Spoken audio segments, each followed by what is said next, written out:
shit, you know that. I mean, I know I look fucking terrible. That's how we love it, though. I know. It's another week starting. Where's your adrenaline come from? Well, every Monday me and John Christoph count up the money we've made from the week before, see how much profit we've made, and that's where it begins. Start all over again. Okay, so what's the profit? I wouldn't know, John Christoph doesn't open with the figure. Does having Sunday off, does it revitalise you, or does it make you feel even worse? Having a Sunday off,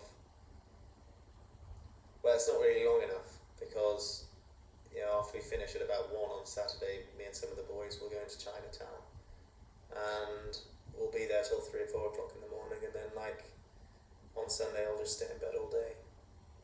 I watch a bit of telly in the evening, and then before you know it, it's back to work again on Monday.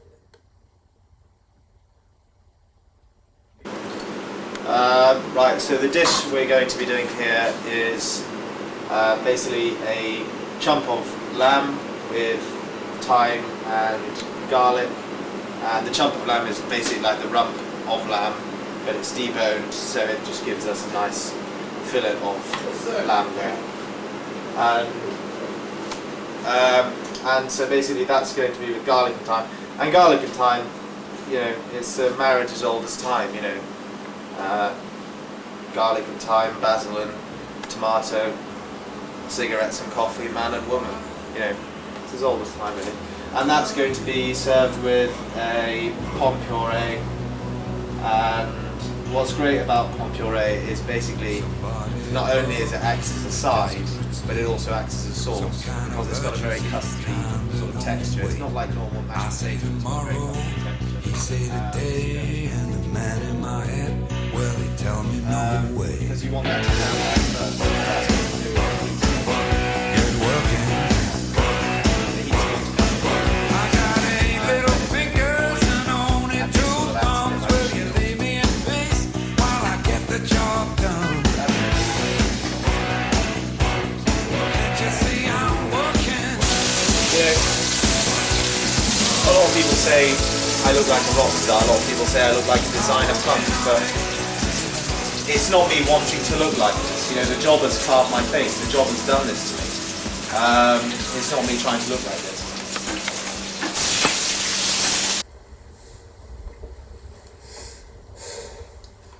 Personal cost, a lot of pain, a lot of suffering, no social life, no real time to yourself. I haven't done a lot of things a lot of young boys might have done at my age. I haven't been to France yet, to finishing school. I haven't done anything apart from cook for the last 10 years.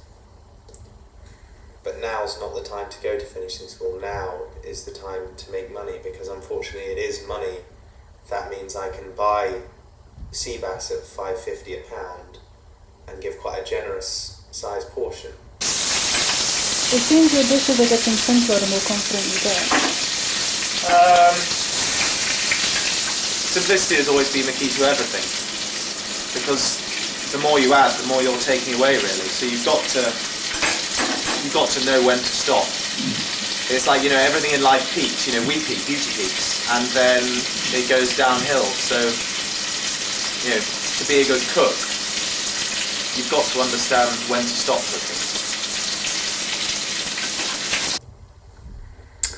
You say you want to go to finishing school. What do you think there is left to learn? Masses. Absolute masses. Why do you think I still wear a blue apron every day? It's because I'm not a head chef, I'm still a commie. And, I don't think I ever will be a head chef in that way, because I've never been very good at delegating the shame as chef.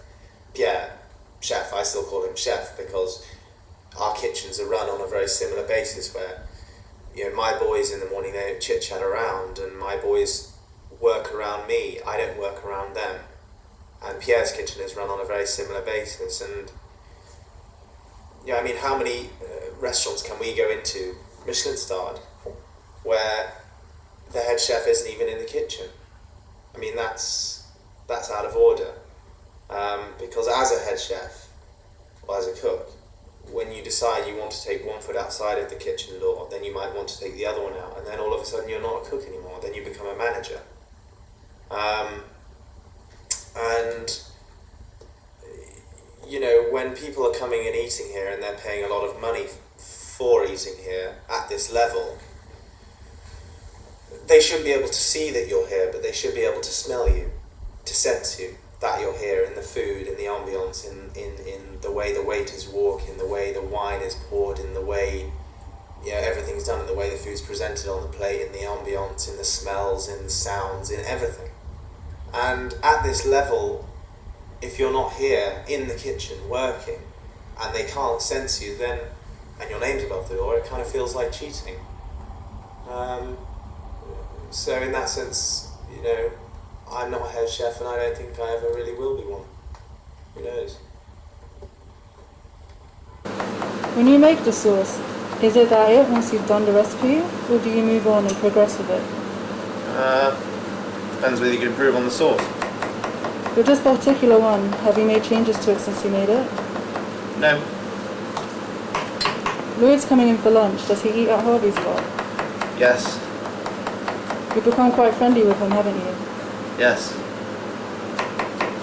There's nothing like monosyllabic answers, is there? No. I mean, there's no point in doing this, Marco. Well, fine. You can go. I mean, the door's over there. You know, all I've got to do is make the sauce. That is what I'm being paid for. I mean, you can listen. I'm not being paid for anything else to make the fucking sauce. You can listen and cooperate, though. No, I can't. I can't. I'm sorry. Yes, you can. I'm sorry. I can't. I didn't want to cut myself. If you wish me to cut myself on camera, then I'll do it for you. I will do whatever is expected of me to do. If you want me to chop the sauce, I'll chop the chicken, I'll chop the chicken. If you want me to make the sauce, I'll make the sauce. If you want me to chop the mushrooms, I'll chop the mushrooms. But don't expect me to sell my heart. Never expect me. Hot tramp, I love you so. Someone told me you kicked out 8 people in 2 weeks. What were the reasons for that? 8 people in 2 weeks? Well, I think that's below par. Why did you do it? Why did I do it? Well, basically, I'm in here 18 hours a day, 6 days a week. This is like my house. It's like my home. You know, when I cook for people every night, I'm cooking for people who are hopefully appreciative of the food I'm putting in front of them. And as I say, 90-95% are very appreciative. But you've got that other 5% who are incredibly rude, obnoxious, they click their fingers, they arrive late, and I didn't want those kind of people in my house. You know, if I came to your house for a dinner party and I was rude, I was late, I was obnoxious, you can tolerate me? You're gonna ask me to leave. But just because they're paying for it, they think they can be rude and obnoxious. Well, at Harvey's, they just don't get a bill. We ask them to leave. I don't want their money. It's very nice and crispy. It is delicious at this point.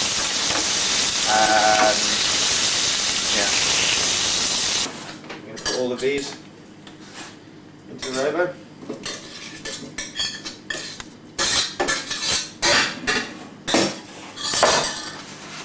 And mix that up. Just a little bit.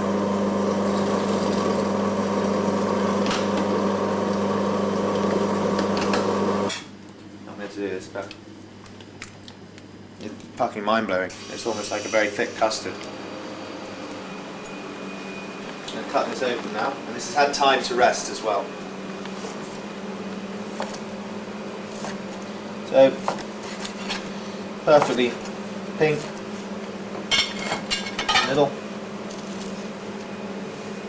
that's on there, mashed potatoes,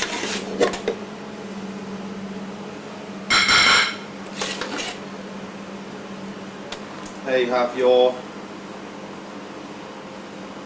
lamb with pomme puree. With thyme and garlic. My link with Italy is my dream. That is the only place I really was a very happy boy. So if I can get out of the profession in 10 years' time, because that's where my next goal is, to be in Italy in 10 years' time, not in Los Angeles, in Italy, then I'll go there, and that is where I want to go now, because that is the only place I really ever was a very happy boy. And it's the only place that I have ever ever really had 100% happiness as a child. Maybe it's all a dream. Who knows?